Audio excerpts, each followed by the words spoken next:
அடுத்தது அப்ப எவ்வளவு லிக்விட் கேஷ் வச்சிருக்கீங்க? நன்றாக புரிந்து கொள்ளுங்க. எல்லா ஆதீனங்களும் பொருளாதார ரீதியாக சுதந்திரமானவை. அப்படின்னா என்னன்னா, பெங்களூர் ஆதீனத்துக்கு நன்கொடைகள் வருதுன்னா அந்த ஆதீனம் அந்த பணத்தை வைத்து இயங்கும். சென்னை அங்க நன்கொடைகள் வந்தா அந்த ஆதீனம் அந்த பணத்தை வைத்து இயங்கும். திருவண்ணாமலை ஆதீனம் அங்க என்ன நன்கொடைகள் வருகிறதோ அந்த பணத்தை வைத்து அந்த ஆதீனம் இயங்கும். எங்களுடைய எல்லா ஆதீனங்களும் ஐடியாலஜிக்கலி டிபெண்டன்ட், எக்கனாமிக்கலி இண்டிபெண்டன்ட். மெய்யியல் ரீதியாக ஒரு மெய்யியல், ஒரு கருத்து, ஒரு கொள்கையில் நின்று நடத்தப்படுகின்றன.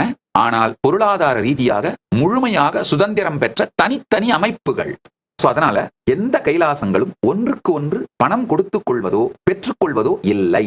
இப்போ ஒவ்வொரு கைலாசத்திற்கும் மக்கள் நன்கொடை கொடுப்பாங்க. நான் அதிலும் வரையறுத்து வைத்திருக்கின்றேன். ஒரு கைலாசம் அதிகபட்சமாக அவர்களுடைய ஒரு மாத running expense, 1 month running expense மட்டும்தான் பேங்க் பேலன்ஸா வச்சுக்கலாம். அதுக்கு மேல நன்கொடை வந்தா ஏதாவது ஒரு நிரந்தர கட்டிடமாக அல்லது நிரந்தரமான ஒரு செயலாக அதை மாற்றிவிட வேண்டும். இது கைலாயங்கள் எல்லாத்துக்கும் நான் ஏற்படுத்தியிருக்கிற விதி.